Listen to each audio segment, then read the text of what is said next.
Oh, hey, Hey. Lily's back. Um, so I think most of you here might know Lily Cushman, but in case you don't, um, I sort of like, in a way, my new name for her is like the mantra whisperer because um, I have a little story about that. Because uh, so I've been chanting for 20 something years, maybe 25 now, something like that.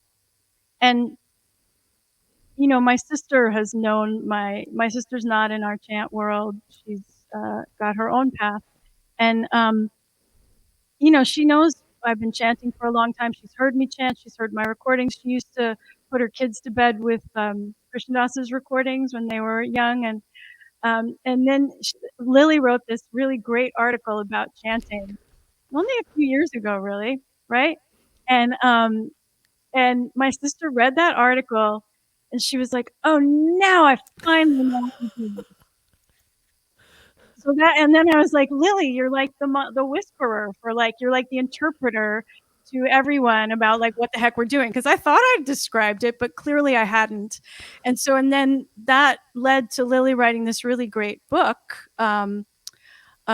a little bit of mantras that maybe she'll read a little from, which will be really lovely. And it's really a great resource for talking about mantra practice. We have these fancy banners, people. It's so much fun. So you can see Lily's website, Fancy. her book. We're getting so fancy. Jeanette says she wants to read that article. Maybe we'll find somebody. Where is it on your It's on website? my website, yeah, on the blog. Yeah, it's something that I wrote for Garrison Institute about a weekend that Krishnadas does there a couple times a year. So, yeah. It's a great article and a great book. And Lily's done so many other. Lily does everything, and she does it really well, which is pretty annoying when you're good friends with her, because you're just like, yeah, sure, okay, fine. So Lily's like a beautiful singer and an amazing musician, and she's like a longtime yoga practitioner. Founded a yoga school. She's smart, beautiful, also really great at design. I mean, I could go on, but you get the picture. So But like a total dick. yeah, I like it. Except not. You're totally fantastic. But anyway, so the question I want to start with Yeah. is like the way that I want to just talk a little bit about sort of how this practice that we do, mostly chanting, but we also, some of us are meditators and yoga practitioners, but mostly I want to focus on mantra and chanting, and like sort of the ways in which practice can, and our approach to practice really can help us or hinder us. So can you sort of talk a little bit about that from your personal Yeah. experience and your thoughts on it and observations? Yeah. I mean, I feel like a lot of what's going to be said today is really a continuation of a conversation that you and I have been having for years, which is, really just trying to understand like how in living a life that's really contained by practice and supported by practice, that you know what actually happens there, and what are the like pitfalls that certainly like, speaking from experience, like we fall into, even though we have these kind of amazing aspirations and are doing all these things. So yeah, I think it's a very important conversation to have in an ongoing way with all of our people, because like with each of our different tendencies, like I might get stuck in a different hole than somebody else does, but when we get stuck in those places, it can be helpful for others who maybe haven't encountered those things yet. So I mean, I think for myself, like so many people, I came to practice because I had suffered a tremendous amount and was done with that. I was done. I was like, Okay, don't really agree with like the basic premise of like what it means to be a person. We're going to come and have these bodies and we're going to do all these things and we're going to have ice cream and funny things, but also, you know, there's just like a tremendous amount of difficulty in being a person, and you know, this duality of having both incredibly like positive, beautiful, inspirational experiences and then losing those things or not finding them or encountering great difficulty or suffering a lot or, you know, all the different kinds of pain, whether that's physical or emotional or otherwise. So I think for a long time, I really wanted practice to just change the rules altogether and make it so like that shit didn't happen anymore. Like, oh, well, if I'm really great and I do my practice and I'm really committed and I do 3 hours a day of da da da da, like bad things won't happen to me. And yeah, that hasn't worked for me yet. And I think like there is still a part of me because of being raised in the West and being brought up in a kind of like a rewards based culture of like if you're a good little girl you will get the prize, is still something that's like ingrained on a very foundational level to me. And so I think even for long time practitioners, it's good to kind of go back to basics of like having a practice is not something that's going to be a magic wand. It doesn't mean that like rough things don't happen. It doesn't suddenly make the world a fair place. Especially this past year with COVID, we've seen so much injustice. You know, the veil has been lifted in really important ways, and it's been terrifying to see. And so I think it's good to just remember like what does practice do and what doesn't it do, because we can spend a lot of time practicing and fighting to have it do something that it actually will never do. And enlightenment is kind of this promise of like, oh, freedom from the basic setup here. You'll find me catching a lot like I don't agree with the setup here. I think it's kind of crappy. Don't really know what it's all about. All these big unanswered things that we ultimately have to grapple with our whole lives. So I do think that practice, though, offers a profound amount of agency. It's just maybe not where we think it's going to be. Yeah. You can use practice to try to control your mind, to like squeeze it into a thing, to not ever feel anxious or not ever feel depressed or I'm not going to think about that thing. You sure can try, but I will say from experience, it just really didn't work, certainly for me and most everybody I talk with.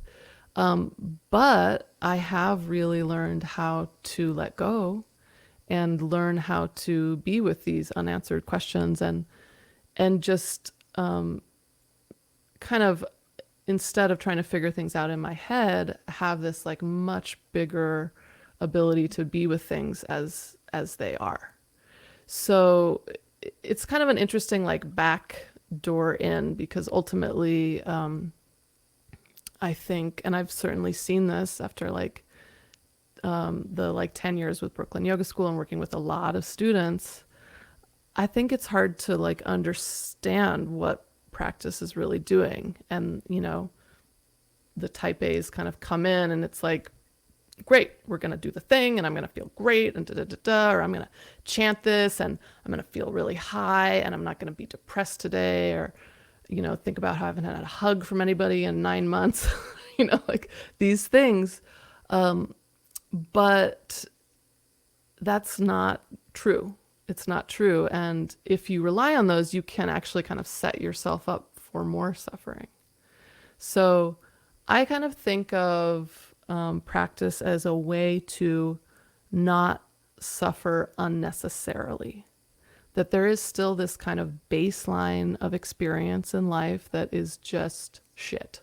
It is shit no matter how you scramble it. Like, and these people who say like, oh, if only you had you know, been more grateful or you'd had a better attitude, it wouldn't hurt so much. Like, I don't think that's true. I think, as like the Buddha said, like the baseline of life is that there is suffering. And that's also what informs the beauty and joy, the impermanence, all of that makes us taste the ice cream when we have it. So the tools that come out of practice allow us to kind of handle suffering in a way that's not, I think, more damaging than it needs to be. Like, we don't shame ourselves. We don't get lost in, like, let's say if something terrible is happening to us, thinking this is the only thing that's ever going to happen. This is it for me. I will never feel anything else. Or, getting into a lot of like spirals of self-hatred, all of that. So we kind of build this pretty amazing toolkit. And I think so much of the conversations that you and I had when we were both simultaneously getting divorced and having like pretty profound, just very high amounts of pain, emotional pain. And like, when we reach that point, when we're really like getting crushed and life is bringing us to our knees, it's pretty natural to like question why we have come there. And lots of walks around like Cobble Hill and Park Slope of us talking about like, why are we here? Why is this so hard still? And like, how can we endure this pain in a way that's at least forward leading, that it doesn't just like destroy us altogether? Wow. Yeah. Um, it sort of makes me, you know, I think for me, when I think about that, it's like practice is this really refuge for us. And when I think about refuge, um, it's like the ground. It's like home base. It's like where I come, that I can come back into my body. I can connect to spirit, to the divine, to, for me it's Siddhima. For I can really connect to something greater than myself, especially when things are super hard, right? If I have a bigger container kind of thing, right? That's sort of what, for me, spiritual practice um, gives me, right? And Yeah. so I think um, I think also it's easy, though, like you were saying, it's really easy to sort of misinterpret and like have the wrong aim with the practice. And I think actually some of what you're saying now makes me want to talk about spiritual bypassing and like what that is, and what, how we've seen it in our community, how it's really easy to do in a lot of ways if you're not aware of it as a thing. And like, I want to say, over the years, before it was even had a name, spiritual bypassing, right? Lily and I were always like talking, and people would be sort of giving teachings that we were like, what even is this? And like, Yeah. like, you're not going to chant for a car. And like, I don't know. And like that whole like abundance, just manifest abundance, and then the money will come. It's your attitude why you don't have money. It's like, for much of this country and much of the world, it's not the attitude of the personal, of that one person, right? Like, that's not what's going on, right? This is structural and systemic, and there's a lot of oppression, Yeah. and there are realities to why some people have money and others don't, right? And so it's easy to get caught up in like kind of magical thinking. If I do this practice, if I align my mind this way, if I only think positive thoughts. I used to hate, I'm sorry for those of you who love these, but I always hated affirmations, like hated them. They came around in like the 90s, I want to say. And I'm old. And so like, Yeah. I was like, no, because I'm from New York, and like, no, I just, No. Mm-mm. But oddly, I will say, and conversely, metta practice, which is kind of like high level affirmation, right? Where I'm wishing myself well and I'm wishing others well, resonated incredibly deeply. I find that really freeing and grounding and a beautiful way to connect with humanity, with myself, with my own humanity, with others. So I think, I just want you to talk about sort of what you're seeing as spiritual bypassing, how we can catch it and call it what it is, catch it, call it out, and like not do it ourselves, like Yeah. really get grounded in what's true and bring the two together. So it's not like what you and I were talking about, like, oh, it's all one. Right. Yes, okay, in absolute reality, but we're here. We're here. We're here in relative reality. Yeah, we're all. Yeah. Well, yeah, so spiritual bypass, I think, is a super juicy topic. And basically, it's this term that was kind of coined in the mid 80s that is a mechanism, it's kind of a psychological mechanism of using something that feels good, in this case, like a spiritual practice, like, say, going to a kirtan or something, um, in order to not feel something negative.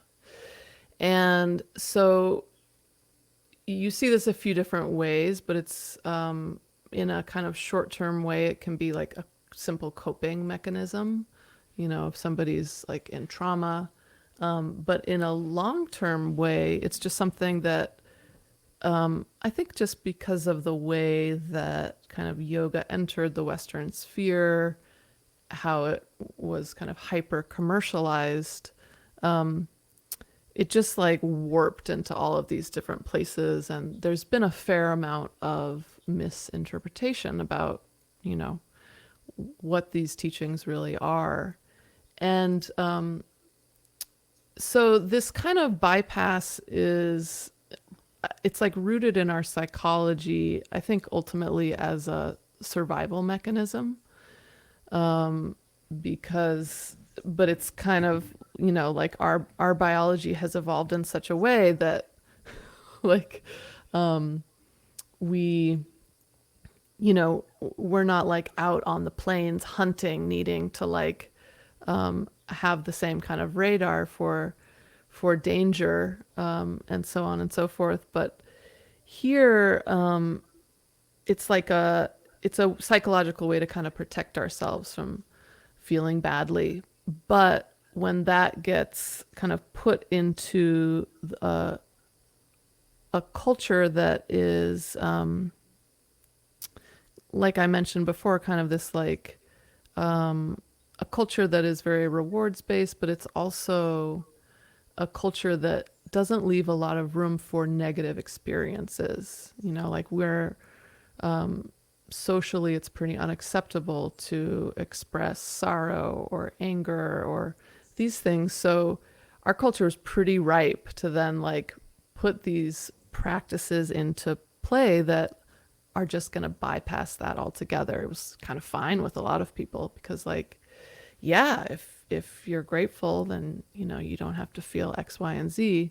And it becomes this long-term way to really get away from ourselves. So instead of using the practice to learn about our psyches and who we are and what we are, we're using it to actually disconnect from who we are and what we are. And so it's tricky because on the outside it looks the same. Da, da, da, da. Looks exactly the same. It really,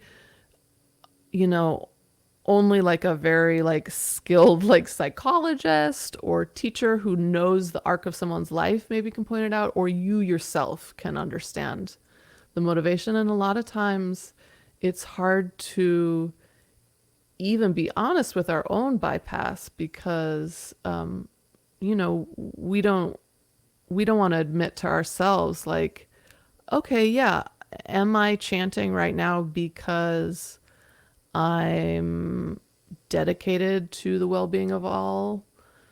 sentient beings, or do I kind of just hate myself right now and need to crawl out of my skin? And this is the better way to feel. Like, that's a hard truth.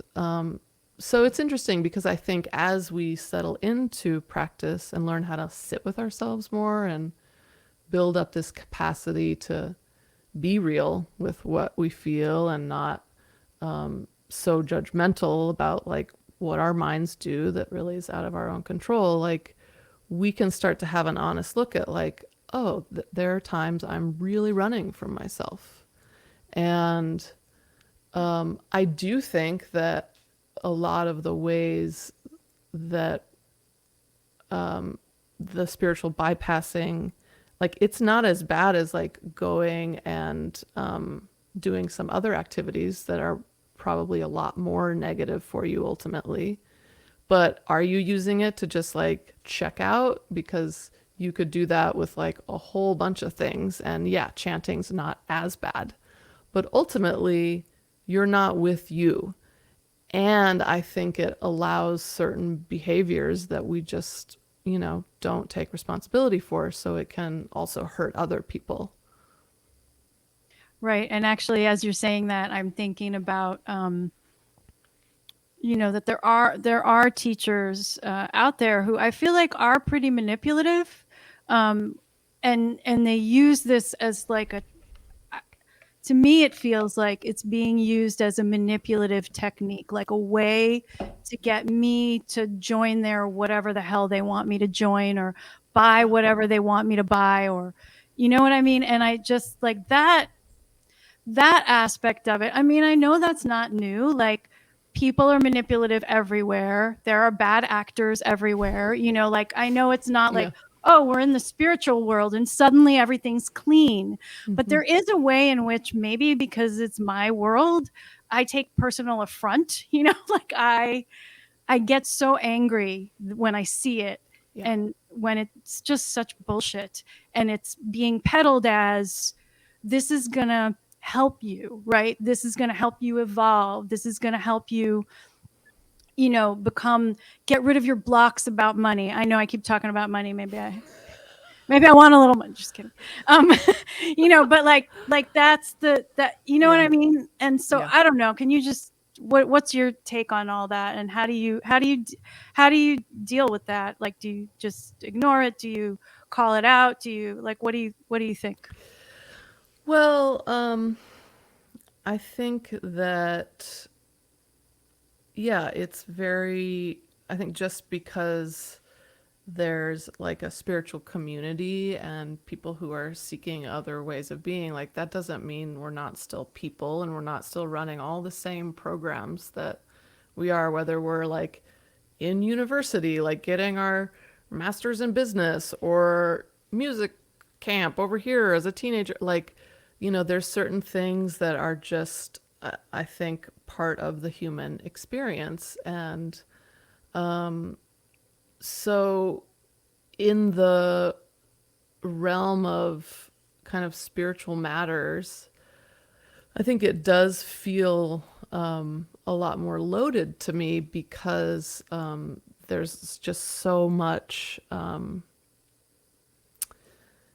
Because I believe that it's actually like a pathway to suffer less, it does create like more of a reaction in me to see people misusing that for other means. And some people do that knowingly, some people do it really unknowingly. I think it's very difficult to like kind of pluck some, like these lineages where these teachings come from are out of a totally different culture.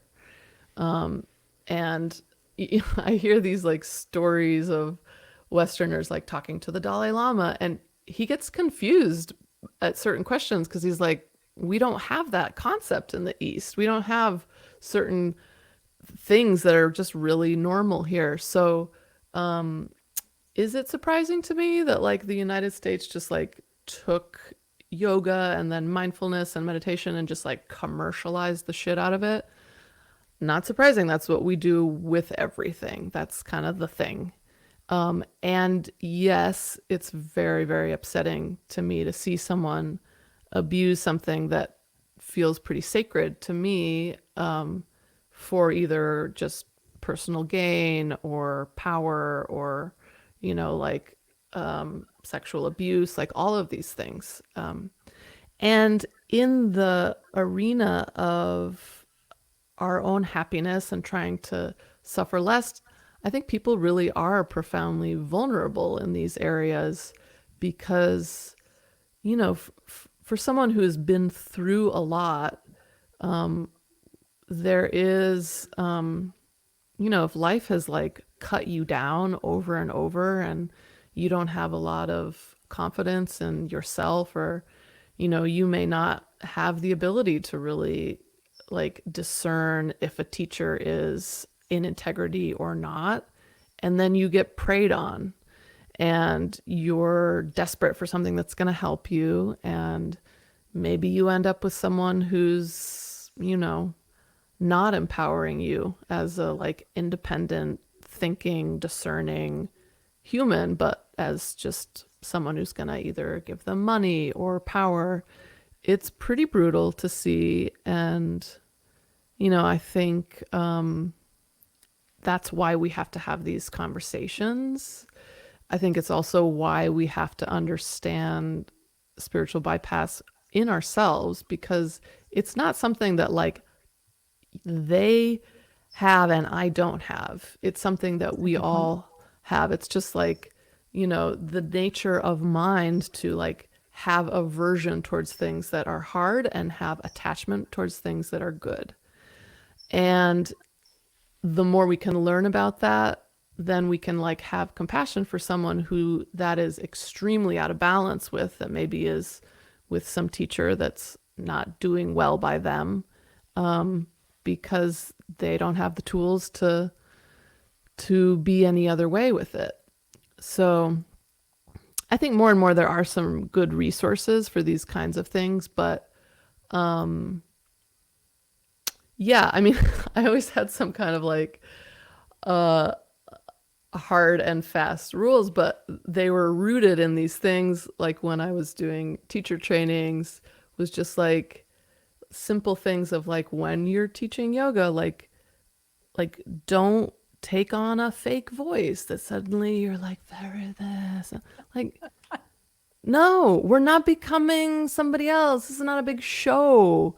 And like, it's not genuine practice if you're still just a jackass, like when you're in line at the post office. There's not like a time when you're on and a time when you're off and you can then just be like a dick to everybody. Like, so, we've got to be real about this stuff and like look at the shadows in our own hearts, so we can have some compassion for understanding how other people are caught in those same things. But, one of the interesting stories that you and I talked about a lot was around Ram Dass and what I kind of put in the category of spiritual bypass.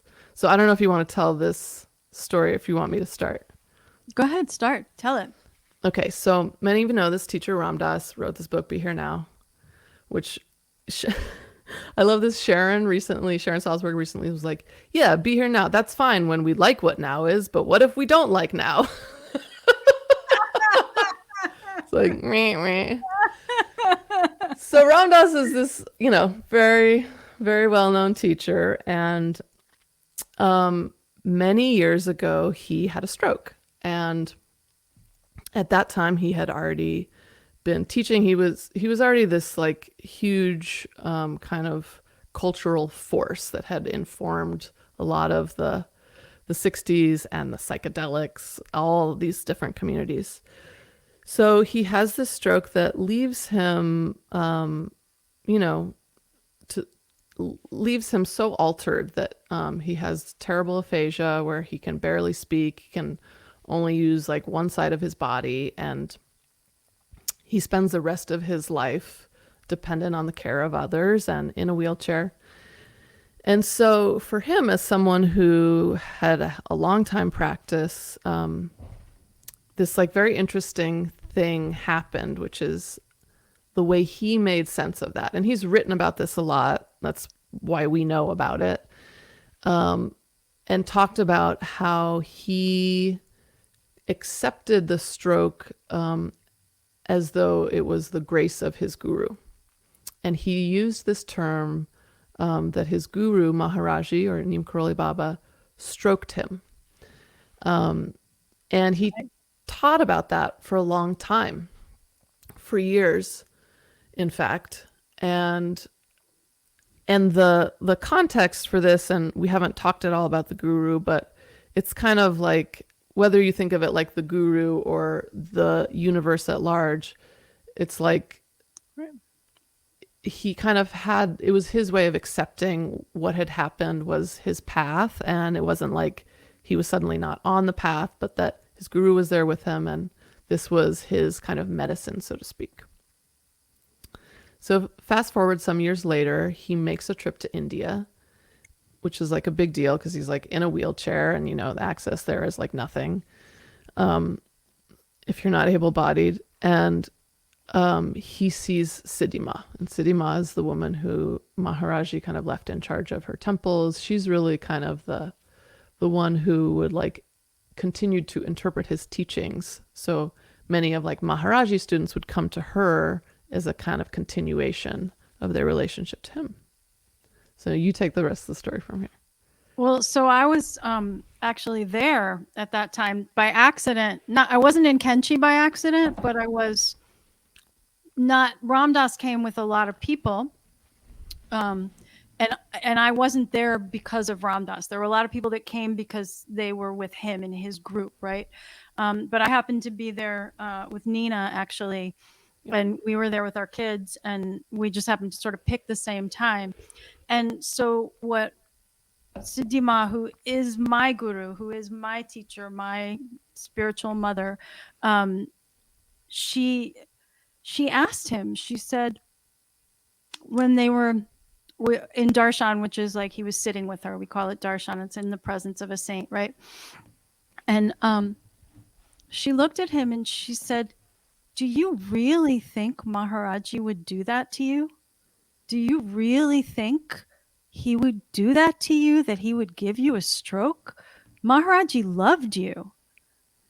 And he stopped and he was like his mind was blown, and he was like, no, Maharaji wouldn't do that to me, actually.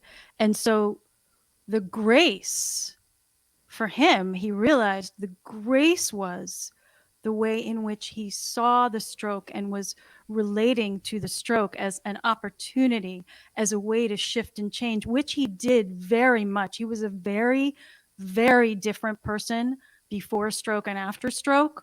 Before the stroke, he was he was a great teacher, but he was a lot more egotistical and a lot more full of himself and sure of himself, and not nearly as open and soft. And when after the stroke, he softened and he was humbled. He really became so much more loving and available in a real way to people. And he continued to build, like that continued to, I want to say, build as he got older and older. That quality got deeper and juicier and richer, and he evolved in that direction. And it was because the grace was from Maharaji, and because of all his years of practice and teachings, that he was able to see the stroke in that way and relate to it in that way, which is the thing that like Sharon Salzberg always talks about, is it's how you relate to your practice. It's how you relate to what you're doing in life that is the key, right? It's how you see it. So you may, and that actually reminds me of this story that I remember being with Siddhima, and she pointed out, we were sitting with her and there were Indians in the room. It was Indians and Westerners together, right? Sometimes we had separate, so there could be translation, and sometimes we were all just packed in together, and this was an all packed in together situation. And she pointed out to us, the Westerners, very specifically this woman who was a devotee, and longtime devotee of Maharaji, and whose son had died recently, her adult son. And she said, her son died. Like, this is a true devotee. Her son died And she never lost faith in Maharaji. She never stopped believing in Maharaji. She never Yeah. like questioned. And I was like, whoa. Because for me, I'm like, if my child died, would I be at, the littlest thing goes wrong in my life. And I'm like, Maharaji and Ma, you don't love me. You've forgotten about me. Who are, this is not, I'm wrong. Everything's wrong. Like I'm just a Mm-hmm. whining brat, um, so that reminds me of that Yeah. kind of like faith and love um, and that ability to see really clearly, like to really see. And I think, you know, some people have been commenting that, Jeanette asked about if we would talk about cultural appropriation. And I think some of the things you've said can lead us there now. And then I think Kathleen also is said she said she tuned in, and the first person she thought of is Lama Suryadas, and how he's still a consultant and teaching. And so, why is he around women? And that's a really good question, and that's a really good thing to point out because yeah, he's doing what men have done for like millennia now. Powerful men, right? They're in a position of power and they take advantage, right? And they're running all kinds of programs that they have and they're manipulating and they're harming. And they're doing it in the name of this is right, this is not new. And they're doing it in this he's doing it in the name of spirituality, like, oh, I'm so spiritual, right? But like it's the same story. Andrew Cuomo, right, our governor in New York, just got called Yeah. out for sexual harassment, and he's like, oh no, I was trying to mentor her. Oh please, so like that's the you like, oh no, I'm just teaching you, you just need to let, like, it's total bullshit and it's manipulative. And we need to be able to say that's what that is, and you're covering it in like spirituality or being a mentor or whatever the hell you're saying, whatever lie you're using, that you're telling yourself, that you're telling everybody else, so that you can, to enable you to continue being Yeah. a manipulator, right? And if we don't say, which we didn't back in the day, like a lot of us, we were like, oh, it's just the way it is, right? But now people are saying, and thank God, right? And Yeah. so it's both and, you're a spiritual practitioner and you're calling out the bullshit, right? It's like that's part of our path, right, Lily? That's part of our path, is like we do our practice and we say this is bullshit, or this is harmful, or this is wrong. And so I'm liking when I'm seeing people like some of our colleagues and some people in the community calling it out. When they do, I'm really appreciative, because it takes guts too to say it and to call it out, I think, especially for Yeah. those who have been harmed. Those people I am always bowing down to, because that's really hard. um so I want to talk a little bit about cultural appropriation, right? And I made a little notes because I think it's good to talk about. I think it's important because it wasn't something that was in my consciousness when I first started doing this practice, right? So I started, like I said, like 25 years ago now, and I went to India and I met Siddhima and I, fell in love, and all I wanted was to do what she said, and I wanted to feel more of that feeling that I felt when I was in the room with her, right? I would do anything to feel that way.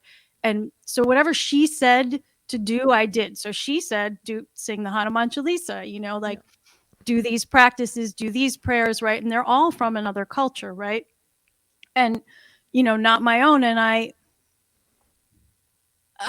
think a lot of us, I want to say, from the West tend to like we're running a little bit. Like maybe we were abused in our religion, or maybe we saw the hypocrisy in our own religions here, whether it's Christianity or Judaism, and that that led us to go away from our organized religion and go to the East, right?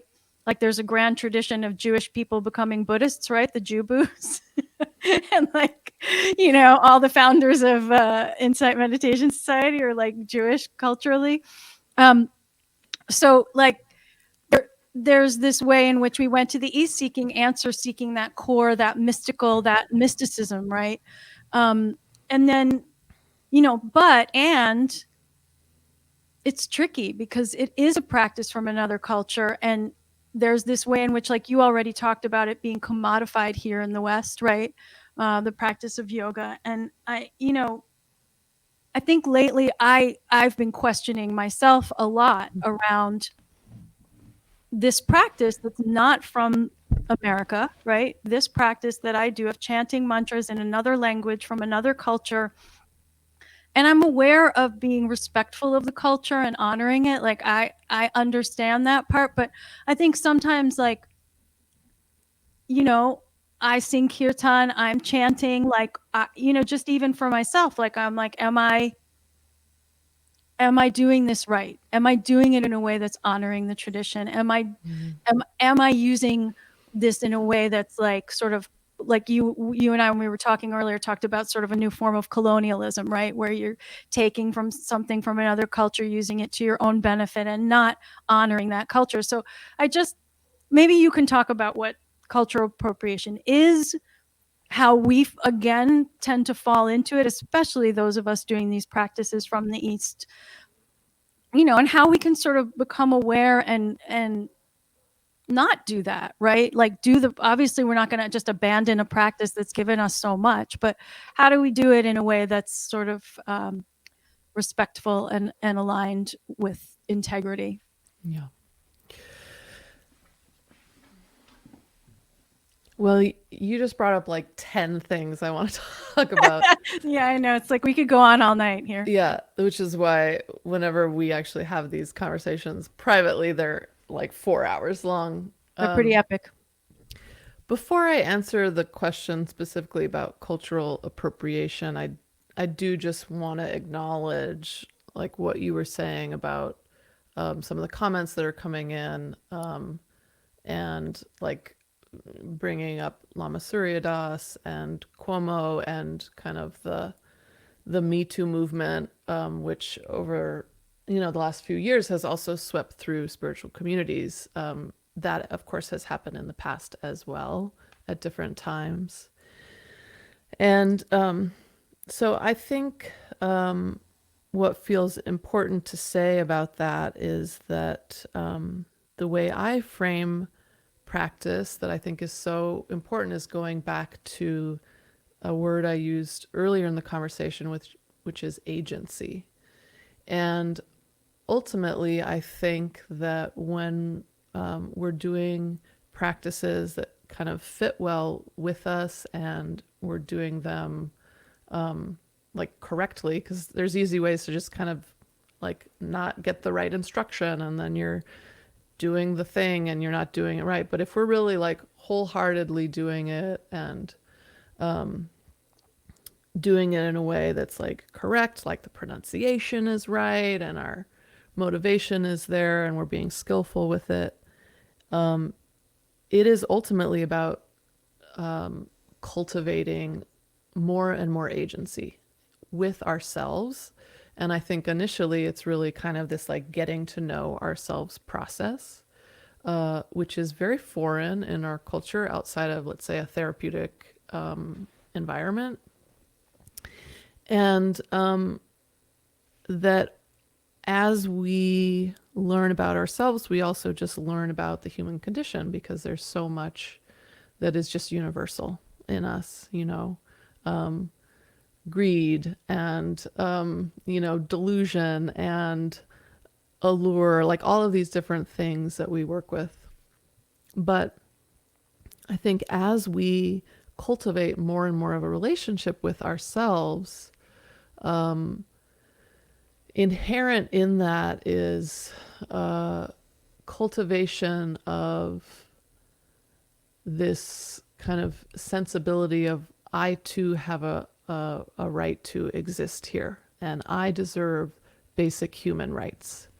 I deserve to be happy. I deserve to not only respect myself, but be respected. It's a long list. And that as we cultivate that for ourselves, the reality is it starts to inform the way we relate to the world as well. And what we expect in terms of how the world relates to us. So a lot of people who come to practice don't have a great relationship with ourselves when we start. And I think that's part of why it's pretty ripe ground for being targeted by people who are abusers of different kinds, because you're either, like, I often think of people who come to practice as like, I've tried everything else, it didn't really work, where it tends to be like the rebels and the miscreants, and like, you know those who didn't really fit in anywhere else, nothing else worked, or you were terribly like wounded by the regular world, quote unquote. So people come in and they don't have discernment because they haven't, or they're highly traumatized, they're highly fragmented, all of these things. So it's a slow process to cultivate that connection. So agency to me is built on connection, and whether that's like connecting to yourself or connecting to practice, connecting to a teacher, a guru, it's the ability to connect and like be in that space. And so I think naturally then out of that grows this ability to stand up for those basic human rights, and starting to see then in the world, like, oh, there's a lot of places where that's not being upheld at all. Different pockets of our culture, different genders, different sexuality, different skin color, the works. You start to see, and there's a way that when we start to look with really, eyes open in that way, it's overwhelming because there's a tremendous amount of just terrible shit that's going on out there, and people who aren't fair or just getting ahead in the world, and that makes no sense. And then people who are doing, all the good things, and they're still being preyed on and, like screwed by the system and all of that. So that's a much bigger answer to me for, I think, a journey that we're all on that happens in a variety of ways. And when I hear about somebody like Surya Das, who we have to sort of explain this a little bit. He was somebody who was accused of sexual misconduct with his students, and he's somebody who has a school in Cambridge, but is also part of the kind of Ram Dass community, and so it's stirred up a lot for different people. And I would say in the context for some of the other Me Too things that have come out in the past years, his was, it wasn't in the media as much, and he didn't respond as much, and it was a much smaller story than some of the other ones that I've been witness to, which is not, just to like give a little context for people who have no idea what we're talking about with him. Yeah, thank you. I realized I didn't do that. Thanks. So yeah, I think as we practice more and more and we get in touch with, our basic human rights, then we have to decide for ourselves, like, what do we do when we encounter people who are, not doing good things in the world? And like we said before, I think someone who's like claiming to be a teacher, that there is like even a greater responsibility there, and that like those kinds of like the ignorance and malice that comes from someone like that is much more treacherous in a lot of ways because of the nature of spirituality. But I think it's so essential to learn how to use our voices for ourselves, to stand up for ourselves, and to stand up for people who don't yet have the ability to stand up for themselves. And that's like that agency, and that as we build this capacity to connect more and more and into the world and build these compassionate hearts, it's like it does mean that we play a part in the world and in the injustice in the world, and have to kind of answer this question of like, what are we going to do about that? What is right here? And that it doesn't really work at a certain point to just sit back and do your practice, because you're part of this puzzle. You have a role to play, and we're all going to play a little different role. Not everybody is in the role of like calling out the thing. Some are in the role of like forgiving and nurturing. Some are in the role of, it's like all these moving parts. So I did want to just say that in regard to that, because it's a very important topic. Yeah, thank you. That was beautifully said, Lily. So cultural appropriation. Yeah, go for it. Well, we'll do a short. I mean, this term basically is like, it does kind of come out of colonialism, and it's when like a dominant part of like a dominant group in society basically like adopts like customs, practices, ideas from the non-dominant culture and aspect of the culture, and doesn't credit it. It's just like you steal it. And a lot of times you kind of like it's like the classic like person in the meeting who like is either is not like a white male, a white straight male in the meeting who has some brilliant idea, and then the person who's at the top of the food chain takes the idea and uses it as their own. So yeah, I think part of waking up in this process and honoring ourselves is like, oh, I'm doing a practice that comes from somewhere else, and I can't just take that and like use it to better my life and not know anything about it, the context where it comes from, or like, pick and choose like what I do with it. Especially when it comes to these like kind of more esoteric things. They live often in whole traditions and bodies of knowledge, and there's a lot of people who have worked really hard to maintain them and keep them true to their form so that they're not corrupted by the world and they can still serve the role that they're in. But it's tricky because like you and I have talked a lot about going to India. It's an extremely patriarchal society, but it also essentially still is a living caste system. And and even though here in the West, like I was born into a highly privileged place in society as like, upper class white woman, even though there in India, like I was treated like a secondhand citizen. And that was an important experience for me to have, because so often we're just like in our little thing and we have no idea what it's like, especially if you have experienced a lot of privilege in your life. How would you know what it's like to not be that way? So we discuss it a lot. You and I have discussed it a lot. I talk about it a lot. Anytime a friend of mine is like going to India for the first time, I'm like, okay, sit down. We got to talk about this, because there are aspects of that culture that I think are really out of date and damaging and broken. And that's part of the mix there. You can't just ignore that.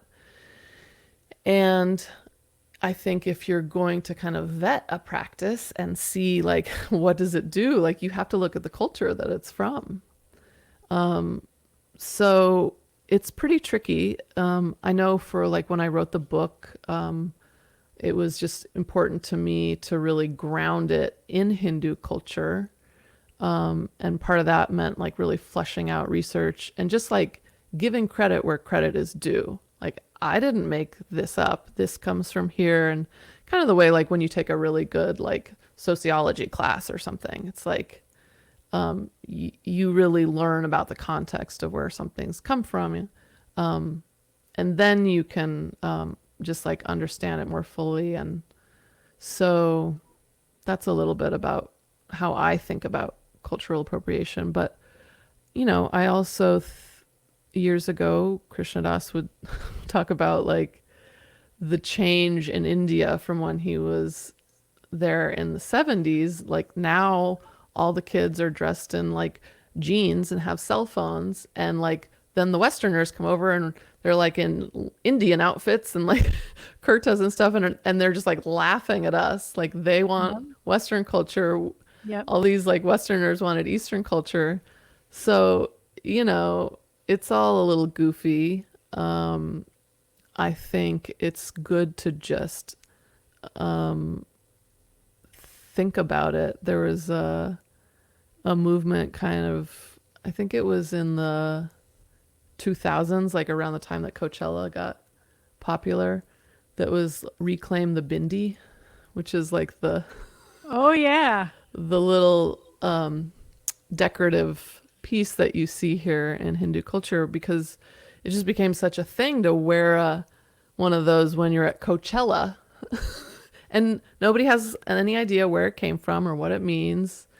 And so it's important to just educate yourself about, you know, oh, is this cool, or am I actually disrespecting a whole lineage of people in using this thing in this particular way? That's actually a great that it's a really good answer, and it's really helpful to sort of clarify. I mean, it's helpful to me, so I imagine it's helpful to others. And I do want to say, like, I in the 90s when I first started going to Jiva Mukti, like we were all wearing bindis. It was like, yeah, like put on the jewelry, and it was part of our spiritual garb. Which Mm-hmm. when I actually got to India, I was like, oh, that's not right. That's not what Yeah. that is. like we Yeah. like nobody's like that has nothing to do with any, like it's not Yeah. it's not really what's done, or it's not part of the practice in a way that, like, you know sort of, there are cultural things that you do when you're in an ashram, like as a woman, even though you may, like, this is a whole nother conversation, but as a feminist, you might go like, I shouldn't have to cover up. But culturally, in an Mm-hmm. ashram in India, it's respectful to cover yourself. And so it's a line. But like that's a thing where, we were wearing Yeah. the dupatta, the scarf is Yeah. like the dupatta that covers you. And I have a funny story I want to tell, and then I want to switch over and ask people to I want to take some questions, but from the participants. But I will say I have a funny story about the dupatta, because as a woman, so you're wearing this scarf, right? It's I an really extra hope you're layer. about to tell the story that I want you to tell. Yeah, yeah. And so I have this friend, Raven, and so she really, really, really didn't want to wear this dupatta, which at Yeah. the ashram you're supposed to, right? It's part of your. So you wear this long, as a woman, you're wearing this long kind of top, which is pretty much a dress, which anybody in the Yeah. West would just be wearing that, like with nothing else. But no, and then you're wearing these pants, these big pants that have to cover your ankle, and you're wearing this scarf that is like an important part of the outfit. And it's heavy and it's big, and you can play with like fabric, but you still have to wear the thing, right? And you can play with how you wear it, and like different women have different hacks of how they wear it and deal with it, but you have to do it. And I had this friend Raven who like hated it more than anybody else. And every day we were in this ashram together. It was her first time in India, and I'd been there a while, and a few times. And every day, every single day, she would come up to me and she would go, "Do I really have to wear this?" And I would say, "Well, yes, you do." And then she would literally like stomp her foot and turn away and walk away from me. And like that was her react, and I get it. Like the thing is, I get it, but like you're asking me what's proper. Well, then wear the. Yeah. Oh, Well, and I think like in the beginning, we're so excited to put on something else because totally like excited. we don't like ourselves. Like we're trying to get Exactly. away. So I think as we like settle into what practice really is and like start to get more okay, then it's like, okay, well, let's get out the jeans. It's fine, you know? Right. Right. It's But I fine to think that, dress as I do. It's fine to be yeah, me yeah, and to do it's like why Krishnadas never really dressed up in like he wears plaid shirts, like right, that was always I always really loved that about him in the beginning, that he didn't dress in the garb that so many people did. yeah. I thought you were going to tell the story about how that caught on that scarfy caught on fire. Oh, that story. Well, okay, I'll tell that story and then we are going to take questions. Um, Yeah, Uh, that was well, that was quite so an I'm event. wearing, we do 108 Hanuman Chalisas every New Year's Day, and we all gather in the old days. We would gather in person. Remember those days? And we would Those all be in days. this room. And so we were all at Tibet House. And at the end, we do the arati, which is the lighting of the flame. And like we have a little kind of lamp that we wave the flame over the. And Um, we're all just like out of everything at that point because it's been 12 hours of just like practice. You've just been like cooking in it all day, so you're pretty out of it. Yeah, we were like, you're pretty high, you're just Yeah, like, yeah, woo. Most of yeah. us, like those of us who really do it, we don't even really eat that day. Like we're not, we're just chanting all Well, day. We eat a little, but not a lot. yeah, you. She doesn't eat very much. I'm eating Anyway, chocolate all day. so, but needless to say, we're in it. We are in it full on. Um, and and so this year, actually, there was a difference with the lamp that had the. Usually, we would that had the flame. Usually, what we did was we would put tea lights on a tray and use the tea lights and. Right. And mind you, the altar is covered in fabric. Like we have fabric everywhere. Right. And we have candles all on the altar. So this year Nina wanted to do like the proper lamp, and so there was ghee, and I was the one doing the arti, Yeah. and I have this dupatta on, and which the dupatta saved me, I will say that, and the oil from the lamp was hot and dripping, and it started to drip on the fabric in front of me. So first a fire started like in front of me, and I'm like standing there. I don't even know what to do in this moment except try to stay steady. And then some people rush to put out that fire, but then before I know it, somebody's rushing at me and like She went up in tackling me. And flames. I went up in flames without knowing Yeah, it, my dupatta, and I was not even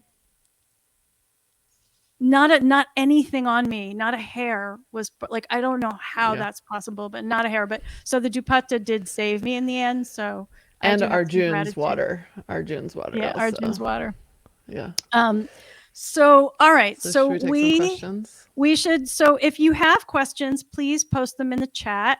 And I think what would be lovely is if Lily would read a little bit from her book. Oh, yeah, yeah. So that gives us a little time if you want to think of your questions, and if you don't have questions, maybe maybe by then we'll be out of time anyway. Or I can ask another 1,000. Yeah. So I will say that sorry, I'm like my light comes in at this time of day. It's nothing to be done. I will say that this book it's really kind of a primer for chanting practice. And so there's like some Q&A, like questions about mantra practice at the back. I thought I would just to read a little bit there because we're in question mode now. So this question is, I don't feel anything when I do mantra practice. Am I doing it wrong?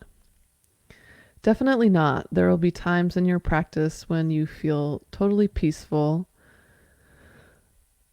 and zen, while moments will feel bored and dry, like nothing is happening. And of course, there'll be plenty of days that you are angry, sad, or disconnected. All of this is very normal, and it's important to understand that these different emotional states are not reflective of your abilities as a mantra practitioner. Emotions come and go and are not in our control. It's common to assume that if we feel good in a mantra session, it's because we're doing something right. And if we feel bad in a mantra session, it's because we're doing something wrong. Don't believe the hype. The real power of this practice is in the cultivation of deeper skills, concentration, resilience, and kindness below the surface. In other words, mantra practice is not about manufacturing a specific emotional state, but instead discovering new ways to relate to how we feel. Of course, you may choose to work with a mantra to invoke a specific quality in your life, but this is something that emerges naturally over time and not in the same exact practice session. So, a more accurate measure of whether or not you are understanding the spirit of the practice might be, can I be gentle with myself on days that I'm having a hard time? Can I draw on deeper focus on days that I'm extra scattered? Can I be patient with myself on days that the practice is boring? Can I be tender and let go without judging myself for feeling afraid? So that's a little tasty taste of the book. It's Thank you. also got a breakdown of half the book is mantras and like what they mean, and a whole other conversation that, well, we wanted to talk about it today, but was kind of working with like deities as archetypes, which is really fun, and talking about the goddess. So we'll have to do another sesh where we get into that stuff, but there's a lot of that in the book too. Yeah, I was thinking like we need a part 2 with us. Yeah. So we'll have to schedule that. What? Let's see. I have one. I see a question from before I. Okay. Okay. Whoa. Okay. I see some questions. Okay. But they all just came in really fast. Thank you. Okay. So Jeanette asked. Well, actually, before I read Jeanette, I'm going to read your question, but I do want to read just Lincoln wrote something that I wanted to read. So scrolling a little about cultural appropriation. Lincoln just said chanting and appropriation. It can be commercialized. The tradition can be disrespected and abused. And for sure, it can be misunderstood. But the Bhakti movement is a gift to all. The practice was liberated from the temples and offered to the people, regardless of distinction. How is that appropriated? I think how is that appropriated in the West? That's actually a really good descriptor, Lincoln.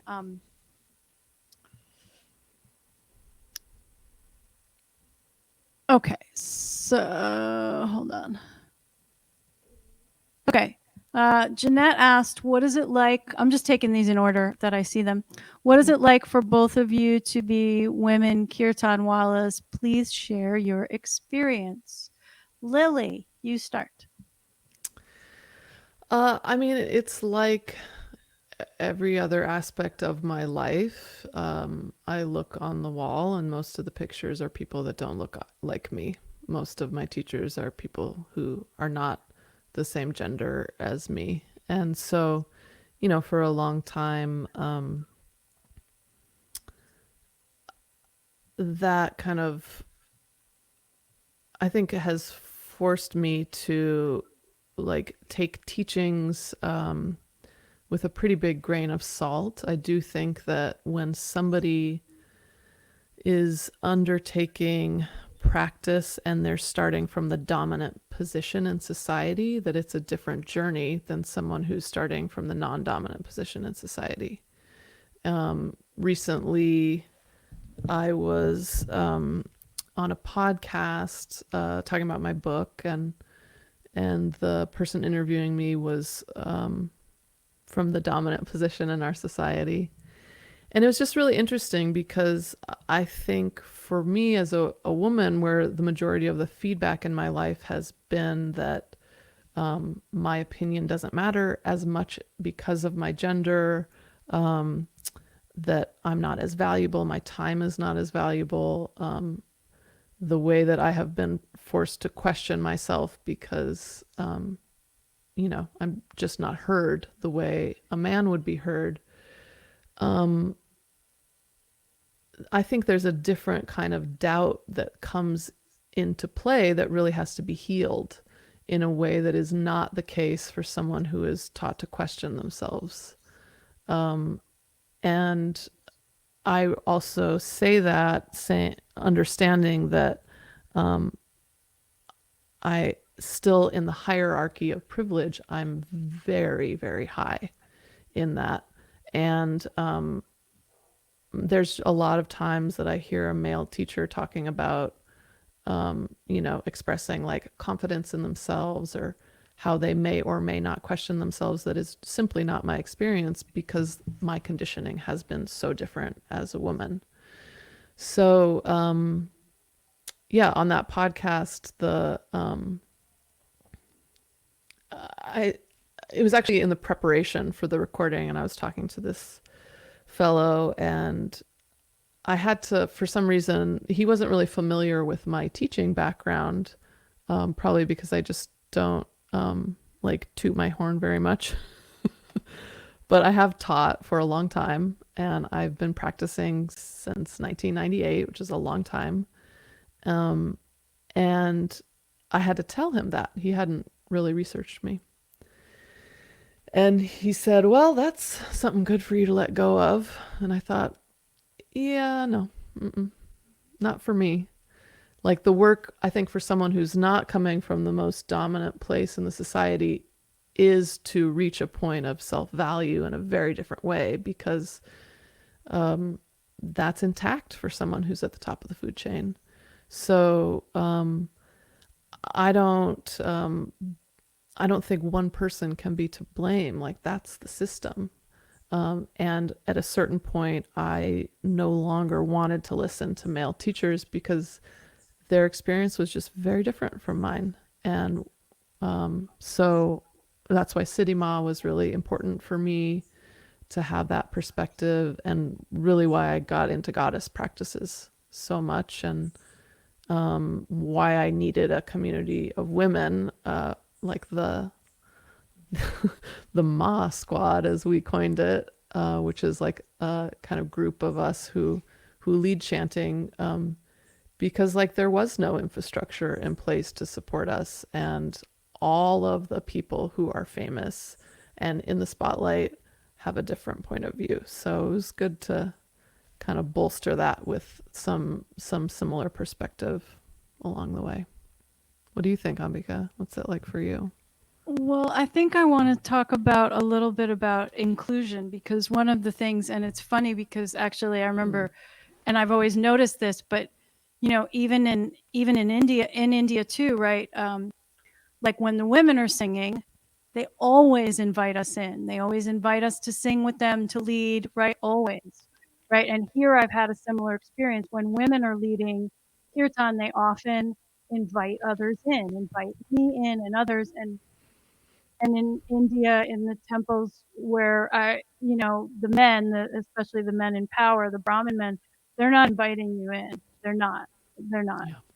And they're not, and they're belittling you. They're like, you're like an idiot. You're Yeah. just like nothing.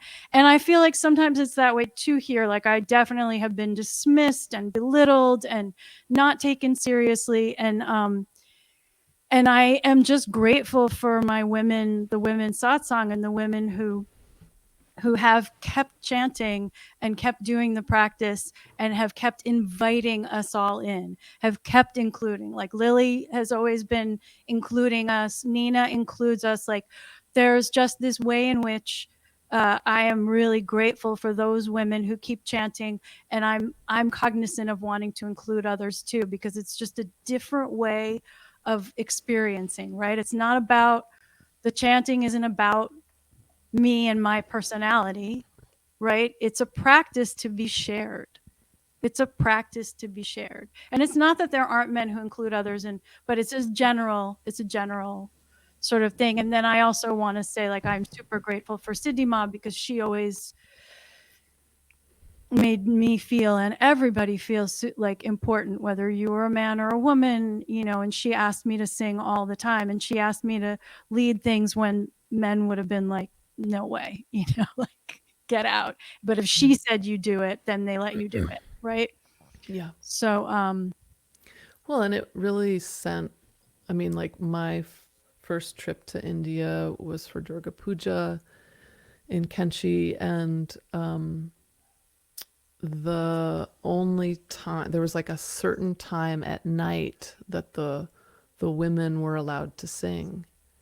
And that's a pretty strong message of value from their culture and context, and oh yeah, how different it feels in terms of giving ourselves permission to even engage in certain things when we don't see it modeled from anyone that is like us or has been through what we've been through or whatnot, let alone, I mean, their racism is really the caste system, but I'm also just like hyper aware of how like white upper class the spiritual community is in the Oh yeah. West, and that was like the impetus for having a donation based yoga center for so long was accessibility, because it ultimately really does come down to finances. But even with that, it's very, very hard to go against the stream of how the whole system is set up. And so that's another conversation, but I think it's good to start talking about it. Yeah, no, it's great. So I'm cognizant of time, and I want to read at least one more question Yep. here, and then what we'll do is Lily's going to chant at the end. So if we'll go a little late, but and so please stick with us if you want to, because we love having you here. Stay as Um, long as you want. so let's see. Sharon Goldman, thank you so much for talking on these topics. How do you recommend we navigate the line between spiritual bypassing through chant versus experiencing healing in our heart and opening space to be more compassionate where we couldn't before due to wounds? Wow, Yeah. that's quite a question. That's Yeah. beautiful. That's a great question, Yeah, it is. because I think it really speaks to like the process, which is like we grow and we come to realize the places, where before there were shadows, and what is the process like to kind of bring them into the light, and I think hold that in a good way, because we're always doing that work. We're always I think one place to kind of look at that is looking at inherent bias, and that's kind of one of the things that came out of the amazing Black Lives Matter movement this past year, because it kind of gets down to like the basic programming of the mind, and really understanding the nature of mind and the nature of bias and the way our minds organize things, and that I think we can kind of start to tackle some of those topics that are smaller things, that we can slowly kind of work with. But there's a real truth in that, like, I think we're all aware of behavior we used to enact that's we now realize, like, well, that really wasn't cool, or things we said or Mm. how we were. And I don't think we start with like the biggest thing, like like the most egregious thing we remember doing, or like maybe we slowly have realizations, but like start small with little ways. And I think learning how to hold those things compassionately can kind of come slowly, and we can kind of come to like trust the process a little bit, instead of like remembering like the worst thing we've ever done, and trying to forgive ourselves for that. And I do think forgiveness is a really important aspect of growth, of Yeah.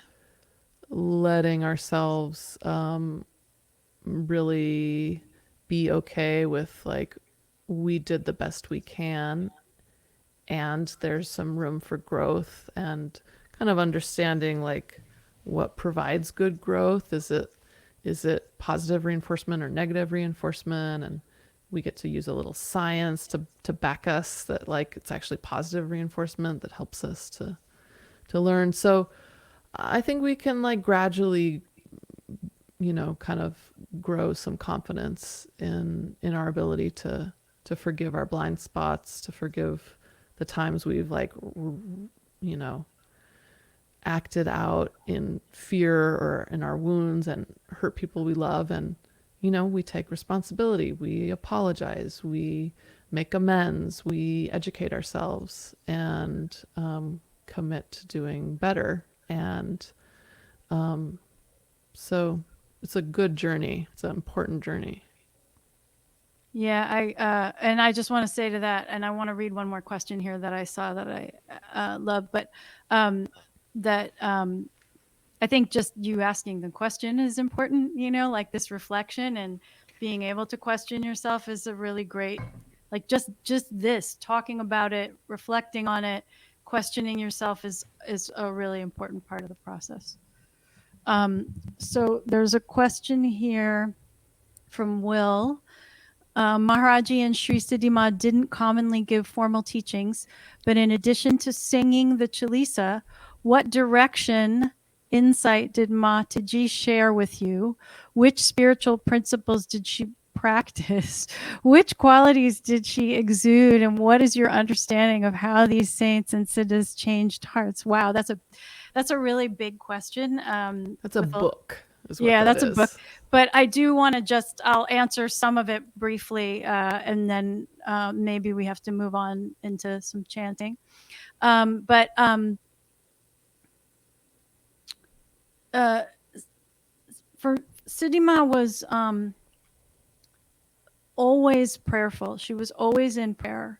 She was always constantly practicing. She was always connected to the divine.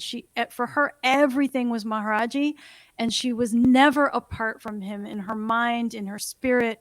There was nothing she did that wasn't in complete service to what she believed that he was, which was, you know, love itself, the divine, right? And so she was very one pointed, and she exuded an immense amount of love, unconditional love. Like that was just to be in her presence. I felt loved in a way and seen in a way that I had never felt in front of anybody else. And I wasn't the only one who felt that way, right? She made us all feel that way. Um, and she was she was loving and nurturing and also very powerful and strong. So she really modeled that for me, really what it means to be like a practitioner as a woman, right? And how you can be soft and strong, right? How that those qualities, right? And so and it was never ever ever even a little bit about her. Nothing. She wanted nothing to be about her. And yet she was super strong and powerful. So that was like an incredible space to be in. And did she share with us other than she gave us other chants to do, like the Bajrang Ban? She started to really ask me to do Bajrang Ban and a bunch of us a lot. And then, you know, she would ask us to do the prayers we did at the temple. And that there wasn't that much practice she asked us to do, and it was very individual as it was with Yeah. Maharaji, right? Yeah. So it was really like per person. Like, so for instance, I was given like a whole bunch of instructions and a lot of prayers to do and very precise, right, ways to do these things from her at different times, right? Different things at different times. And in answer to my, you know, constant running to her with problems. And so, but like my husband at the time, John, when we were there together, you know, she told him he only to do one Chalisa, only one Hanuman Chalisa a day. I had to do 11. And I had all these other things that went with it. And hey, all she said to him was try to remain upright. Try to remain upright. Not even you need to sit up, kiddo, but like just try. So good. So it was really individual in that way, you know. So do you want to say anything, Lily, to that and add anything? I mean, I think that a lot of the vibe was like so practical, like the way a grandparent kind of functions in a in a household in the West. And you'd see that a lot with like the Indian devotees. Like their questions were very life oriented, and a lot of the kind of the Western devotees who would go a lot, it wasn't like how many chalices should I do. It was like, should I go back to college? Should I stay in my apartment? I'm looking at this apartment over here. How does that sound? It's like really practical. So Really?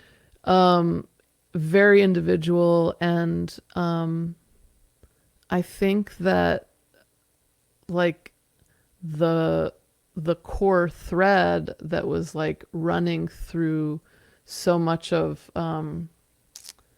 the directions around practice and then regular life had to do with being of service and finding a way to be of service, whether your mode of service was overt, like volunteering in a soup kitchen, or making your art, or whatever it might look like, but making your whole life be a prayer, and that it wasn't just like, okay, we're doing this one thing on the mat and then the other 23 and a half hours a day are just something else, but that it was very, very integrated in that way. So I think for those who want someone to just tell them what to do so that your life is better and you're less miserable, like you kind of got to wing it and just like make your life a prayer and do those things large and small to like help people when you can be of help. And it's just that simple. There's not like one right way to do it. And I think the way you particularly embody it is going to be your beautiful, unique combo of how that feels right for you. So I lied when I said that was the last question because we really have to do this one because this is from Jackie Brown. Jackie Brown! Jackie Brown! Oh So we have to do that. So Jackie asked, I hope you're still with us, Jackie. And then on the feed or the live stream, whatever the hell this is.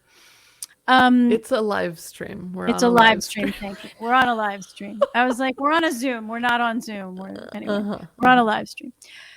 Thank you for this convo. Miss you both. We miss you too, Jackie. Question: how are you both thinking about Kirtan in this Zoom virtual world? Technical, energetic, connection challenges. Oh my God. I just had to. We hate it. It's shitty. I mean, okay, I will say that like my practice I do at home is distinct from leading chanting with a group of people. So like my core thing is exactly the same. But it sucks to not be able to get together, and doing it on Zoom is like nowhere near the same thing. Like anybody who says otherwise is just like full of shit.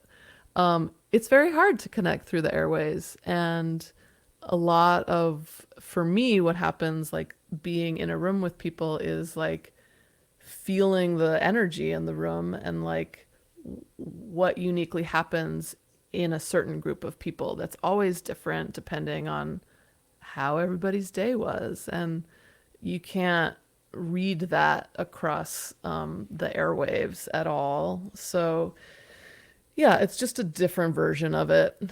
And I think there's things that are missing that are a bummer. And also there's an intimacy that's here that's like, I'm right with you in a way that doesn't happen in normal times. So there's like pros and cons. And I think it's all going to feel so different when we can get together in person, because we've had to go without it for quite some time, and there's going to be a very different level of just appreciation for like what can transpire in a group of people, whether you're chanting or watching a movie together or having some vegan barbecue, whatever. What do you think, Ambika? We talk a lot about how much we hate it, by the way. Yeah, we do. We talk all the time. And I actually want to just tell the story of like we did when we did, it was the we did Maha Mantra for, was it Guru Purnima, Lily, that we did it? Anyway, Yeah. we did this all day chanting in July, right? It was Yeah. Guru Purnima. And, we'd been on lockdown for a little while then. And I literally, like, after I got done chanting to my phone again, I just started bawling. Like, Yeah. I was like, I can't even stand this Oh, it's anymore. tough. Like, I am just like, I was, it's like for a long time, I felt like a real physical pain, like an ache from missing the satsang and the community um, of that chanting has brought to my life and to our Mm. lives. So I still miss it. But I will say over time, uh, I mean, I've certainly gotten used to it. Like we've gotten used to so much of life in the pandemic, right? Um, but also, there have been things that have come from it, like these conversations. We never did this when we were all chanting together in person. Like we never had this kind of a conversation before. And so one of the great things for me to come out of this is these conversations and realizing like there's a real need for this. Um, and I'm going to continue, we're going to continue having them right here on the Brooklyn Kirtan Collective page. And so that's a nice thing that's come out. And there is like this, I started to over time, like I started to treat it differently. Like it's not the same as kirtaning together and chanting together by any stretch. And if you asked me which I would prefer, without a doubt, I prefer chanting together. There's no, like, there's Yeah. no question. But I Yeah. have gotten better at, um, sort of what Lily was saying, like that intimacy, like when you guys are commenting in the chat, like there can be this really lovely back and forth in this platform that helps keep the Yeah. energy and the vibration and the feeling of being together going. So um, that's my response. So Yeah. we've had so many beautiful comments here, and thank you all. And so before Lily's going to chant, but before she does, I just want to make a couple of announcements. So While you do that, I'm gonna fix my lighting. fix your lighting, Yeah. girl. You're all slatted. Um, so I will say that I have my latest single is Ubi Caritas, which is out now in all the places, and you can get it on Bandcamp, and that's where if you buy it on Bandcamp, I get more of the money, and then I'm donating 50% to Cathedral Community Cares, which they feed people, they clothe people, they do wonderful work in the community locally, supporting people who are in need. And then also, I wanted to mention. And then my website is there, ambikachant.com. And then I also wanted to talk about, usually we offer up some place to do donations, to give donations rather than giving us donations because people want to donate to the kirtan. So tonight, it's the Houston Food Bank. I'd like to give it up. And I think if Janaki, if you're out there, you can post that in the chat. Are you out there, Jonathan? Janiki's out there. And I want to just thank also Anna in the background running this whole fabulous thing. And that Lily, we're trying out this new platform. So Lily and I it's nice because we can see each other and you can see us together, which is kind of a nice new thing. I think that, and we're back in a month. We're going to be back here in 1 month from tonight, March 28th, with Nina. I'll be talking to Nina Rao. So that's what we're doing next month.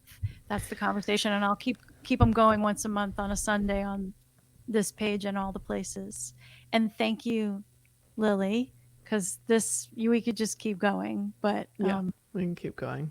it's really great. But I love it. Yeah, I'm so glad you're doing this, and I think it's going to be really fun to see kind of how it evolves with your different guests and all of that. So maybe also people, if there's like certain things you want to hear discussed, you can like send a message to Ambika about different topics you would like her to cover and things that you feel aren't getting talked about enough, all that good stuff. Yeah, thank you. Great suggestion. So now Lily's going to chant so we can close out and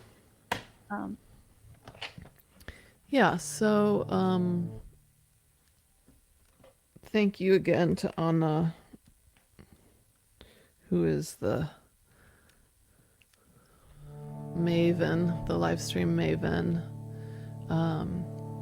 for running this for us today, and Janaki for supporting with comments and questions and all that. And, this has been a brutal period of time where we're so limited on the resources that we normally have to support a balanced way of being in the world. And I know a lot of folks are really just so deeply fatigued from how long it's been. It's kind of like everyone was like holding their breath, waiting for it to be over. And it's not over, and we're needing to breathe again. So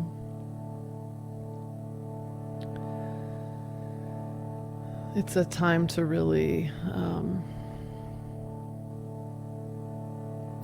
call on all of the tools that we have to really keep working hard to keep our well-being taken care of in this complicated life that doesn't always make a lot of sense. And so even if it's just a matter of being a little less afraid or a little less anxious or a little more connected, we'll keep coming back to the prayers and the chants and the mantras. So I'm going to do a Devi Pranam, and then we'll do a Hanuman Chalisa. This first one I learned from Nina Rao, and there's a beautiful version of it on her second album.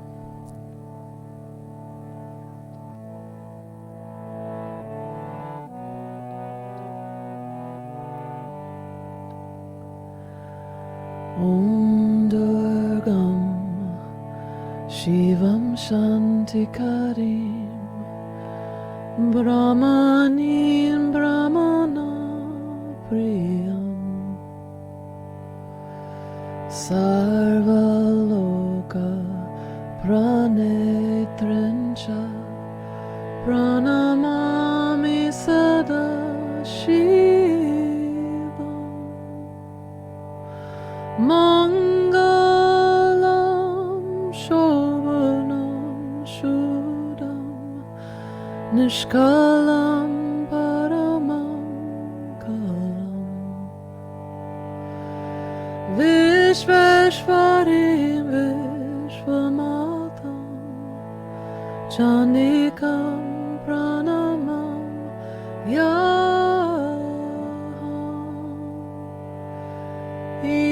Devi,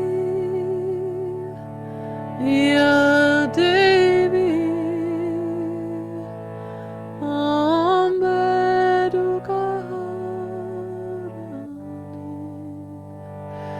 Ya Devi, Ya Devi, Ambedukaharani. Sarva Deva Mahim Devim Sarva Roga Bhayapaham Brahmesha Vishnu Namitam Pranamami Sada Shivam Vindyastam Vindya Nilayam Divyastana Nivasham Yoginim Yoga Jananim Chandikam Pranamam Yaham Ya Devi Ya Devi Ambedukaharani Ya Devi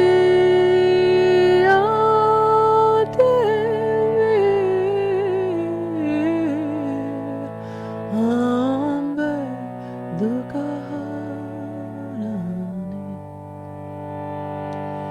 Ishanam Mataram Devim Ishvarim Ishvara Priyam Pranatosmi Sada Durgam Samsara Navatarani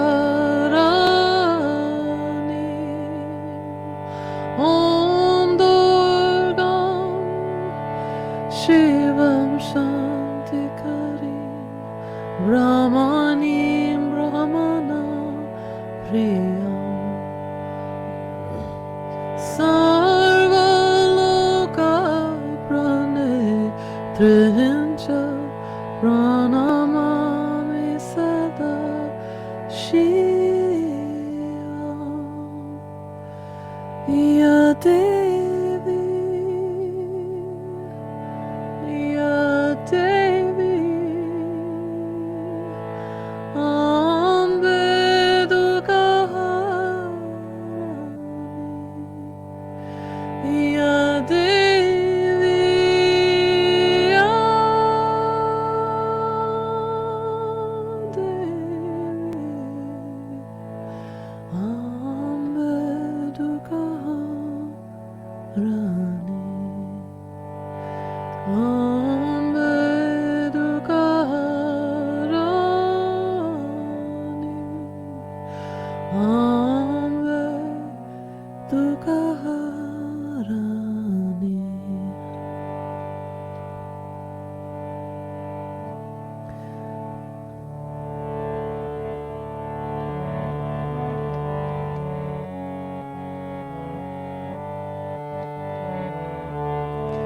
Mangalamurati Marutamandana Sakala Mangalamulani Kandana Mangalamurati Marutanandana Sakala Mangalamulani Kandana Shri Guru Charana Saroja Raja Nijamana Mukuru Sudari Baranao Raghubara Bimala Jasu Jodaya Kupalachari Burihinu Tanu Janike Sumarom Pavana Kumar Balabudi Vijaya Dehu Mohi Harahu Kalesha Vikarasya Vara Ramachandra Varaje Sharanam Jaya Hanuman Jnana Guna Sagar Jaya Kapishati Loka Ujaga Ramaduta Tulita Baladama Anjani Putra Pavana Sutanama Mahavira Vikaram Bajarangi Kumati Nivara Sumati Kesangi Kanjana Varana Viraja Subesa Kanana Kundala Kunjita Kesa Hatha Vajora Dwaja Viraja Kande Muji Jane Usaji Shankara Suvana Kesari Nandana Teja Pratapa Mahajagavana Vidyavana Guniyat Chatur Ramakaja Karibe Koratu Prabhu Charitra Sunibe Korasya Ramalakana Sita Manabasya Sukshma Rupa Darisya Hindikava Vikata Rupa Dari Lanka Jarava Bhimarupa Dari Asara Sanhare Ramachandra Ke Kaja Samvare Laye Sajivana Lakana Jiyai Shri Raghubira Harshiyara Lai Raghupati Kini Bhata Barai Tuma Mama Priya Bharatai Samabai Sahasa Badana Tumaro Jasagawa Asakai Shri Pati Kanta Lagawa Sanakadika Brahmadi Munisa Narada Sharada Sahita Isa Yamakubera Digapala Jahanta Kabiko Vedika Isake Kahanta Tuma Upakara Sugriva Hikina Rama Malaya Raja Padadina Tumero Manta Mantra Vibhishana Mana Lankeshwara Bhai Sab Jag Jana Yuga Sahasra Yojana Parabana Lilyota Hi Madhura Palajana Prabhu Mudrika Mile Mukamahi Jalari Langi Gaya Charajanahi Durga Makaja Jagat Ke Chete Sugamana Uagraha Tumare Tete Ram Duare Tumara Koare Otanagya Binu Pesare Sab Sukalahe Tumare Sharana Tumarakshaka Kahu Kodarana Apana Teja Samaro Ape Tino Loka Hanka Tenkape Bhuta Pisajana Katanahiyave Mahabira Jabanama Sunami Nase Roga Hare Savapir Japata Nirantara Anumatabira Sankatatena Anumana Churave Manakrama Bachana Jana Jolave Sab Para Rama Tapasvi Raja Tina Ke Kaja Sakala Tumasaja Ora Manoratha Joko Elava Soya Mita Jeovana Palapava Charon Yuga Paratapa Tumara E Parasiddha Jagata Ujiyara Sadhu Santa Ke Tumara Kaware Asarani Kandana Rama Dulare Ashta Siddhi Navnidhi Ke Data Asabaradina Janaki Mata Rama Rasayana Tumare Pasa Sadara Ho Raghupati Ke Das Tumare Bhajana Rama Jigopal Janama Janama Ke Dukha Bisarave Antakala Raghupara Pura Jai Jahan Janma Hare Bhakta Kahar Or Devata Chittana Darahe Hanumata Se Sarva Sukha Karahe Sankata Kate Mite Sab Pira Jo Sumire Hanumata Balabir Jai Jai Jai Hanumana Gosai Kripa Karau Guru Deva Kinai Jo Satabar Pata Karakoi Chuta Hibani Mahasukha Hoi Joya Pare Hanumana Chalisa Oya Siddhi Saki Gorisa Tulasi Dasa Sadari Chera Ki Jai Nata Hridaya Mahadera Pavanatanaya Sankatarana Mangalamurati Rupa Ramalakana Sita Sahita Hridaya Vasau Surabhupa Siyava Ramachandra Parajaya Sharana Sita Ram Jai Sita Ram Sita Ram Jai Sita Ram Sita Ram Jai Sita Ram Sita Ram Jai Sita Ram Sita Ram Jai Sita Ram Sita Ram Jai Sita Sita Ram Jai Sita Ram Sita Ram Jai Sita Ram Shri Ram Jai Ram Jai Jai Ram Shri Ram Jai Ram Jai Jai Ram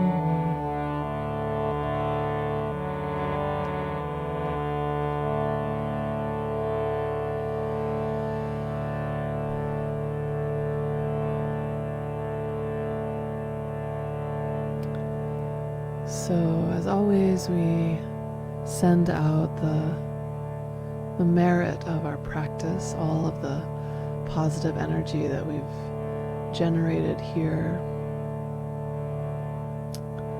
And we dedicate it to all beings everywhere so that not only are we benefiting from it, but that all those, especially those who don't have the privilege that we do of even being able to do a practice like this can also find the freedom that we seek. So may we all be happy and healthy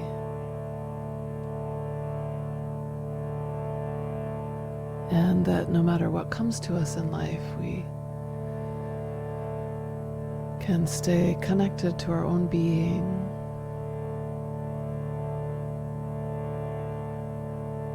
that again and again we return to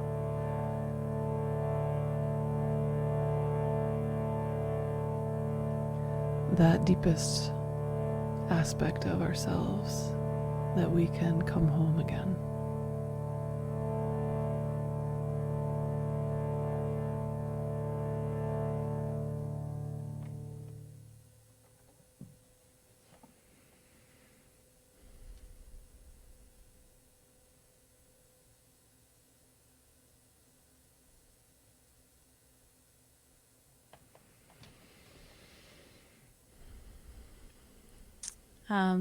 Thank you.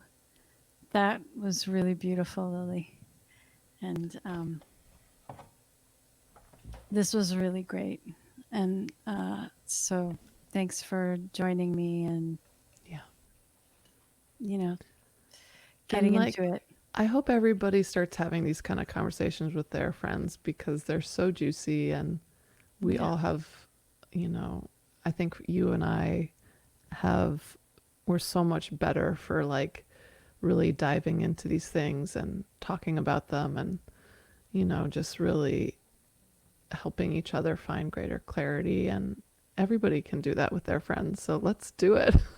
Yes, all people having these conversations. I love Yeah. it. Yeah. Buddy up, everybody. Buddy up. Buddy up.